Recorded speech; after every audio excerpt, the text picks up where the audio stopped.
நேற்று கரூரில் நடந்த அந்த சம்பவம் one of the darkest event in Indian politics as well as Tamil Nadu பாலிடிக்ஸ்னே சொல்லலாம். இதுக்கு காரணம் டிவிகேவா இல்லை டிஎம்கேவான்னு ஒரு டிஸ்கஷன் ஒரு பக்கம் இருந்தாலும் இதுக்கான விதை வந்துட்டு 60 ஆண்டுகளுக்கு முன்னாடியே போடப்பட்டுருச்சு. நாம் என்னைக்கு நமக்கான தலைவர்களை திரையரங்குகளில் தேட ஆரம்பித்தோமோ அன்றைக்கே நம்ம மயங்கி விழ ஆரம்பிச்சிட்டோம். அதனுடைய வெளிப்பாடு தான் நேற்று நடந்த கரூர் சம்பவம்.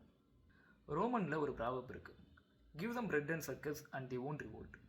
எந்த ஒரு கோட்பாடும் கொள்கையும் இல்லாத நடிகர்களை நாடாள விட்டா எந்த அளவுக்கு பிரச்சனை உருவாகும் அப்படிங்கிறதுக்கு சிறந்த உதாரணம் யுக்ரைன்.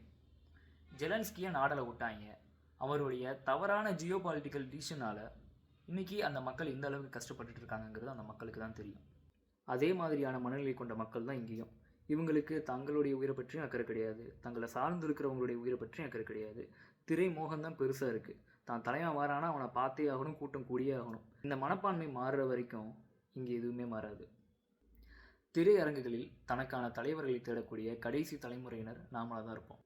ஏன்னா நமக்கு பின்னாடி வரக்கூடிய தலைமுறையினர் வரலாற்று பக்கங்களில் அவர்களுக்கான தலைவர்களை தேடுவார்கள். அவ்வாறு தேடும் பொழுது அவர்கள் தலைமுறையிலிருந்து ஒரு தலைவன் வருவான்.